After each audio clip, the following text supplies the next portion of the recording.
Nasubiye kubaramutsa no kubakaze mwese abanywanyi bacu muriko marabana natwe mu makuru n'ibiganiro vya misi yose tuba turiko turabashikiriza ngaha kumbonesha kure yacu kandi yanyu ya ICTV. Uyu n'umwanya w'amakuru agezweko ariko aravugwa cane irya nino kw'isi. Mu ngingo nkuru turaza kubabwira inkuru y'umubabaro. Umusore yarashe abantu 10 akaba yabarasiye mu isoko, yarashe abirabura, abo akaba yabarashe ndetse uwo yabarashe akaba ari umuzungu. Iyo nkuru ikaba yavuzwe cane mu bimenyesha makuru ndetse iriko iragarukwa ko turaza kubabwira kuno iryo bara ryaguye. Turaza no kubabwira kandi ku yandi makuru avugwa mu bisata bitandukanye yo bavugwa muri politike, mu mutekano n'ibindi vyose biriko biragarukwa ko irya nino. Nayo nakubwiye mu mfunyapfunyo yose uragenda uyakurikira. Turaza no kubabwira amakuru avugwa mu gihugu ca Somalia. Kuri ubu ico gihugu gifise perezida mushasha, turaza kubabwira ivyiwe ndetse tuzi no kubabwira idonido kuri ayo matora yabaye mu gihugu ca Somalia. Murazi ko mu misi heze abasirikare batari bake b'u Burundi baguye mu gitero c'abihevyi ba Al-Shabaab muri ico gihugu ca Somalia, aho bagiye kugarukana amahoro.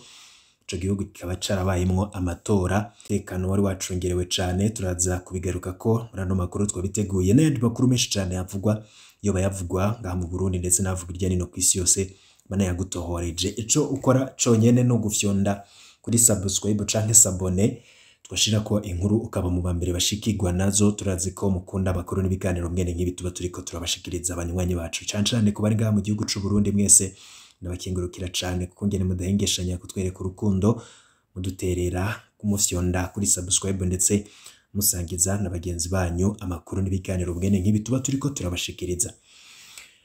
Ano makuru katuyatangurire kuri no nkuru iriko iravugwa cane kw'isi. Nibara ryaguye aho umusore w'umuzungu yakoze ibara kinjira mu isoko akarasa abantu. Abategetsi mu gipolisi mu gisagara ca Buffalo kiri mu buraruko bushira ubuseruko bwa leta ya New York muri leta zunze ubumwe za Amerika, kuri no w'Imana bakaba batanguye gukora ibishoboka vyose kugira bamenye neza umusore yishe abantu 10 abarashe n'inkoho muri supermarché y'ibifungurwa. Abategetsi bakaba bavuze ko ubwo bwicanyi bwabaye ku munsi wa gatandatu, bwari urwanko rushingiye ku rukoba. Umukuru w'igisagara ca Buffalo Byron Brown yabwiye televiziyo CBS yo muri Amerika ko igipolisi kiriko kirarondera kumenya ingene ubwo bwicanyi bwabaye n'icatumye uwo muntu aja muri ico gisagara kubukorerayo. Perezida wa leta zunze ubumwe za Amerika Joe Biden yavuze ko ubutungane buriko buratohoza kandi ko ubwirizwa gukora kugira ngo iki kibazo cateye ingutu mu mitima y'abanyamerika kirangire. Uwakoze iryo bara akaba yitwa Peyton Gendron, akaba ava mu gisagara ca Conklin muri leta ya New York. Ni umuzungu kandi 11 kuri 13 barashwe barabirabure.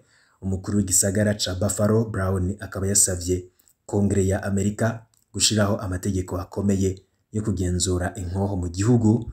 Ubu busabe bukaba bwabaye igihe cose, bwabaye igihe cose hishwe abantu ikivunga hakoreshejwe inkoho, ariko bihera atagihindutse.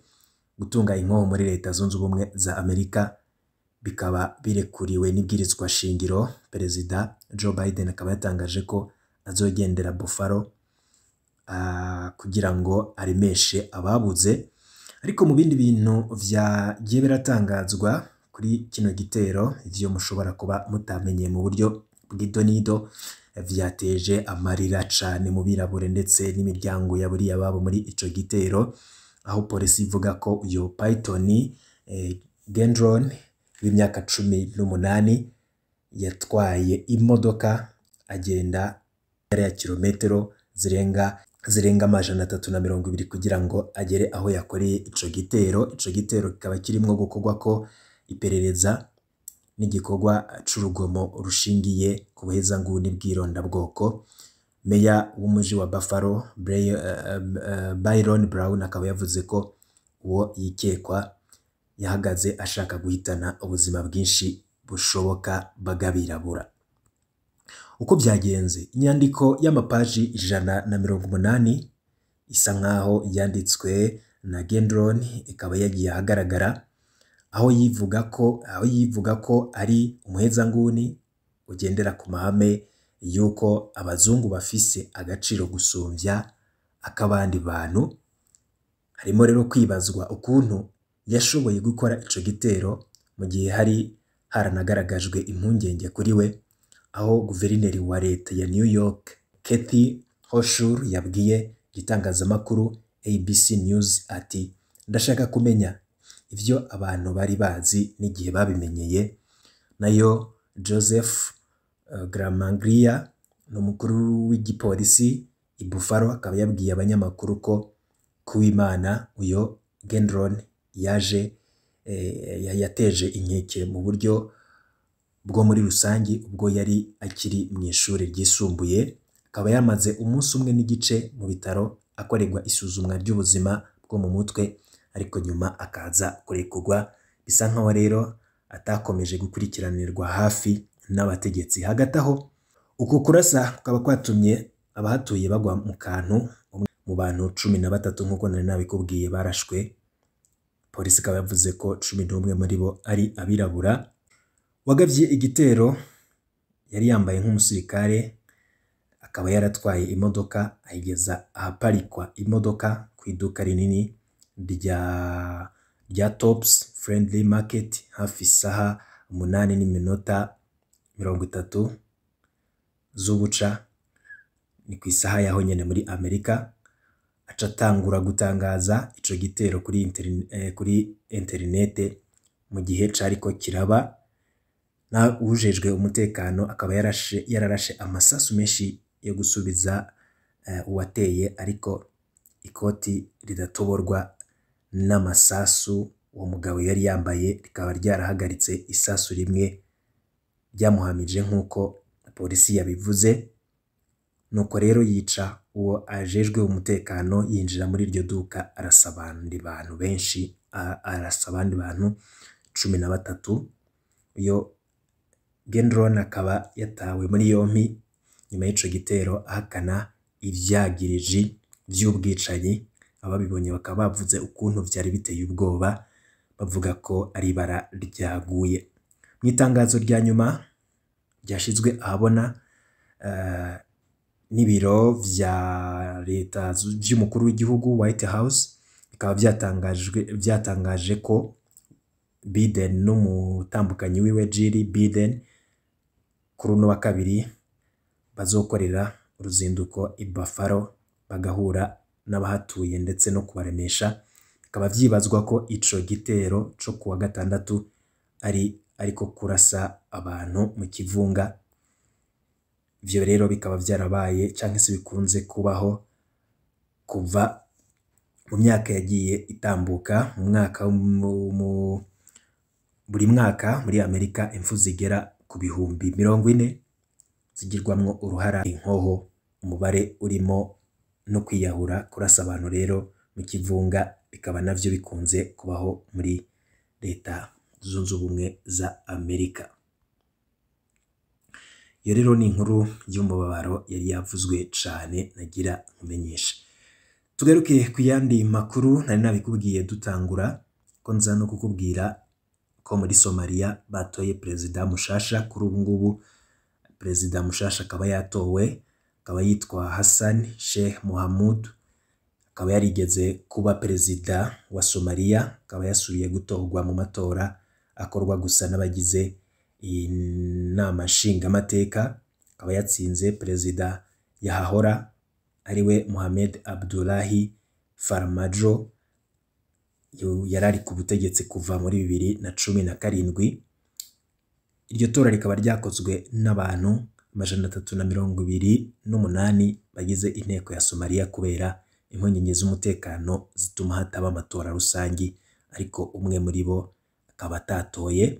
Uyo Sheikh Mohamud akaba yagize amajwi 218 atsinda Farmajo wagize amajwi 110. Perezida wahahora Mohamed Farmajo mu butumwa yatanze kuri Twitter akaba yashimye ko amatora yagenze neza kandi mu mahoro.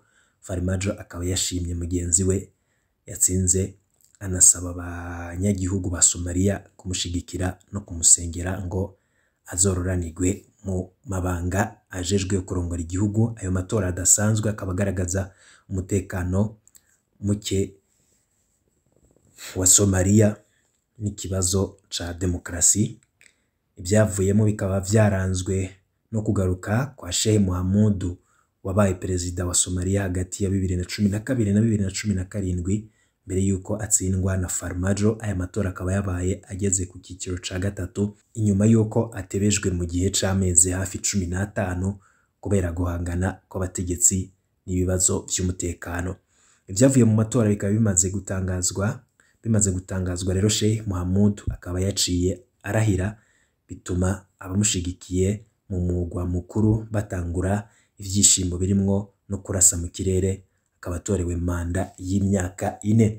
Mu itora ryo ku munsi w'ejo ku'Imana, abagize imitwe yompi y'inama nshingamateka bakaba baratoreye muri hangar canke inzu y'indege icungerewe umutekano bikomeye i Mogadishu, hafi humvikana ibiturika mu gihe itora ryariko riraba, ariko polisi ikabivuga ko ivyo atawe vyahitanye. Sheikh Mohamud akaba azarebwa cane n'ikibazo c'amapfa akabije, aho ONU ivuga ko abanyagihugu miliyoni 3.5 ba Somalia bugarijwe n'inzara, ariko ikibazo gikomeye ni Al-Shabaab, umutwe w'iterabwoba ukomeje kwiganza mu bice vyinshi vya Somalia ndetse ukagira n'ibitero vya hato na hato i Mogadishu. Misi heze niko twanababwiye ko uyo muhari wagize igitero ku ngabo z'u Burundi zari ahitwa El Barafu, abatari bake bakasiga ubuzima. Ndakwibutse ko iki gihugu cugarijwe n'iduga ry'ibiciro ndetse n'ibitoro kubera intambara ya Ukraine, nk'uko no mu bindi bihugu vyinshi vy'isi bimeze. Leta ikaba ishigikiwe n'ubumwe bwa Afurika mu kurwanya Al-Shabaab, aho bwarungitse abasirikare bagera ku bihumbi 18, ariko mu myaka igera kuri 15 iheze ntibarashobora kugarura umutekano, ndetse na Somalia ikaba iheruka mu matora rusangi mu mwaka 1969. Ico gihe hakaba harakurikiye coup d'etat, ubutegetsi bw'igitugu n'intambara z'amoko n'imitwe y'abahezanguni. Kuva iki gihe, iyi ni inshuro ya gatatu gusa aya matora aziguye ya perezida abereye mu gihugu, ayandi yabera mu bihugu bituranye, mu bihugu bibanyi vya Kenya na Djibouti. Perezida w'u Burundi Evariste Ndayishimiye yanditse kuri Twitter yipfuriza intsinzi perezida watowe muri Somalia, yongereyeho ko yizeye gukorana nawe mu gukomeza imigenderanire y'ibihugu vyompi imaze igihe kinini. Nkuko nari nabikubwiye, Burundi bukaba yeruka gupfusha abasirikare benshi mu gitero cabaye muri uku kwezi ku kigo c'ingabo zabwo ca El Barafu ziri mu butumwa bwa ATMIS muri Somalia.